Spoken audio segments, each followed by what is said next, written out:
Hello और इतिहास के पन्नों को खंगालने वाले इस खास विश्लेषण में आपका बहुत बहुत स्वागत है। आज हम समय में हजारों साल पीछे प्राचीन मिस्र के उन विशाल रेगिस्तानों की सैर करने वाले हैं, जहां मौत का मतलब जीवन का अंत बिल्कुल नहीं था, बल्कि उनके लिए ये तो बस एक दूसरी दुनिया की लंबी यात्रा की शुरुआत थी। आज के सफर में हम उन ऐतिहासिक साक्ष्यों और अचंभित करने वाली प्रक्रियाओं को डिकोड करेंगे, जिन्होंने दुनिया की कुछ सबसे दिलचस्प और रहस्यमयी किंवदंतियों को जन्म दिया। तो तैयार हो जाइए इस अनोखे अनुभव के लिए। आइए फटाफट आज के सफर के मुख्य पड़ावों पर नजर डाल लेते हैं। हमारी ये यात्रा 5 हिस्सों में बटी है। पहला, पुनर्जन्म का द्वार। फिर हम ममीकरण कक्ष के विज्ञान को समझेंगे। उसके बाद शाही मकबरे और पिरामिड की वास्तुकला देखेंगे। फिर श्राप का सच से पर्दा उठाएंगे और आखिर में अनसुलझे रहस्यों पर बात करेंगे। तो चलिए बिना देर किए अपने पहले पड़ाव की ओर बढ़ते हैं। प्रदर्शनी 1, पुनर्जन्म का द्वार। मम्मी शब्द सुनते ही हमारे दिमाग में पट्टियों में लिपटा हुआ एक शरीर आता है ना? लेकिन मिस्र के लोगों के लिए यह सिर्फ एक मृत शरीर नहीं था, ये एक बेहद खास तरीके से संरक्षित किया गया शरीर था। देखिए, मिस्र के राजाओं को फैरो कहा जाता था और उन्हें धरती पर साक्षात भगवान का रूप माना जाता था। उनका दृढ़ विश्वास था कि मौत के बाद आत्मा को वापस उसी शरीर में लौटना है, इसलिए उस शरीर का किसी भी हाल में एकदम सुरक्षित रहना जरूरी था, ताकि फैरो अपना अगला जीवन आराम से जी सके। अब यहाँ एक दिलचस्प बात समझना जरूरी है। ऐसा बिल्कुल नहीं है कि ममियां दुनिया में सिर्फ मिस्र में ही मिली हैं। जी नहीं, दुनिया के कई हिस्सों में, चाहे वो भयंकर बर्फ हो या एकदम सूखी रेत, प्राकृतिक रूप से सुरक्षित रह गए शरीर मिले हैं। लेकिन प्राचीन मिस्र की बात ही कुछ और थी। उनका तरीका प्राकृतिक नहीं बल्कि जानबूझकर किया गया एक बेहद उन्नत विज्ञान था। उन्होंने मम्मी बनाने की इस कला को एकदम परफेक्शन तक पहुंचा दिया था। और यही परफेक्शन हमें ले जाता है हमारे दूसरे पड़ाव की ओर, प्रदर्शनी 2, ममीकरण कक्ष।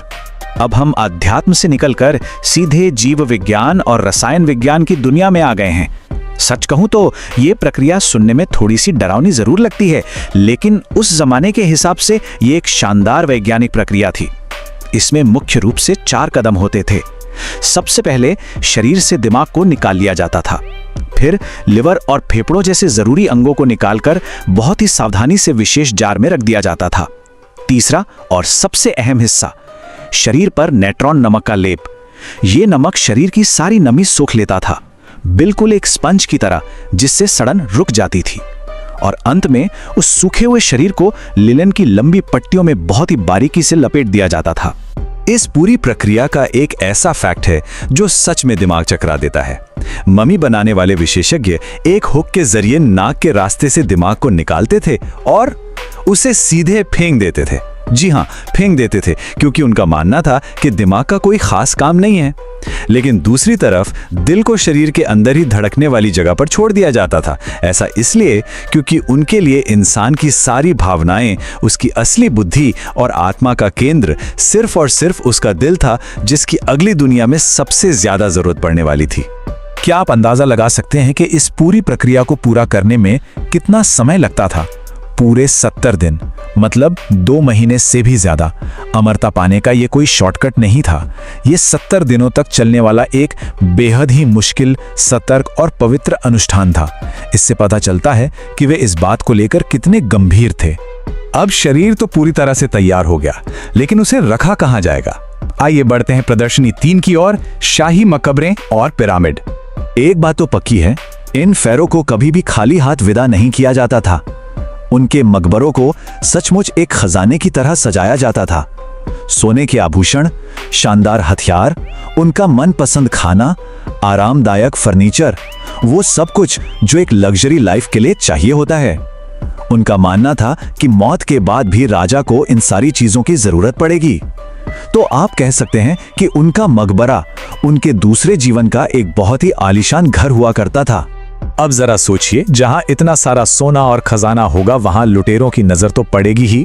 प्राचीन मिस्रवासियों को इस बात का बहुत डर था और इसी डर ने उन्हें दुनिया के सबसे बेहतरीन वास्तुकार बना दिया। उन्होंने पिरामिडों के अंदर ऐसे ऐसे सीक्रेट कमरे, जाल और भूल भुलैया वाले रास्ते बनाए जो किसी भी घुसपैठिए को हमेशा के लिए भटका सकें। ये सिर्फ मकबरे नहीं थे, ये उस समय के सबसे हाईटेक सिक्योरिटी सिस्टम से लैस अभेद्य तिजोरियां थीं। चलिए अब रुख करते हैं उस हिस्से का जो शायद सबसे ज्यादा मशहूर है। प्रदर्शनी 4, श्राप का सच। मम्मी का नाम सुनते ही सबसे पहला नाम कौन सा याद आता है? King Tutankhamun. साल 1922 में जब इस युवा राजा का मकबरा खोजा गया तो पूरी दुनिया जैसे ठहर गई। ये मकबरा हजारों सालों से लगभग पूरी तरह अछूता था। अंदर से एक बेहद ही शानदार सोने का मुखौटा, बेशुमार खजाना और बहुत सी रहस्यमयी चीजें मिली।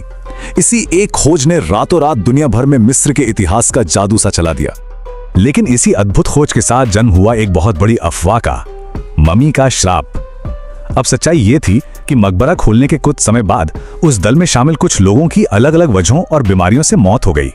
ये महज एक इत्तेफाक था, लेकिन उस समय के अखबारों को तो जैसे कोई मसाला मिल गया। उन्होंने इसे मम्मी का श्राप घोषित कर दिया और ये दावा करने लगे कि जो भी इन फैरो की नींद में खलल डालेगा उसे श्राप भुगतना पड़ेगा। इसी श्राप की थ्योरी ने आगे चलकर हॉलीवुड की फिल्मों को एक गजब का आइडिया दे दिया। हमने फिल्मों में अक्सर देखा है कि पट्टियों में लिपटे हुए राक्षस कब्र फाड़कर दुनिया को डराने आ जाते हैं, लेकिन अगर ऐतिहासिक सच्चाई की बात करें तो ये इससे बिल्कुल उलट है। असल में ये बस बहुत ही सम्मान के साथ संरक्षित किए गए शव थे, जिन्हें सिर्फ इसीलिए सुरक्षित रखा गया था ताकि वे शांति से अपनी दूसरी दुनिया की यात्रा कर सकें, ना कि वापस आकर किसी को डराएं। और इसी के साथ हम पहुंचते हैं अपने इस सफर के आखिरी पड़ाव पर, प्रदर्शनी 5, अनसुलझे रहस्य। इतने हजारों साल बीत जाने के बाद भी आज हम इन मम्मियों को लेकर इतने रोमांचित क्यों हैं? अगर गहराई से सोचें तो मम्मीकरण सिर्फ शरीर को सड़ने से बचाने की कोई तरकीब नहीं है। ये इंसान के उस सबसे पुराने और गहरे सपने का प्रतीक है, अमरता का सपना। प्राचीन मिस्रवासियों ने मौत जैसी अटल सच्चाई को अंत मानने से साफ इनकार कर दिया था। उन्होंने उसे एक नई शुरुआत में बदल दिया। ये मम्मियां आज भी हमें इसी शाश्वत इच्छा की याद दिलाती हैं। तो इस सफर को खत्म करने से पहले एक सवाल जो अक्सर जहन में आता है, आज भी मिस्र की उस अथाह रेत के नीचे न जाने कितने ऐसे सीलबंद मकबरे दबे होंगे जिन्हें किसी ने नहीं छुआ है।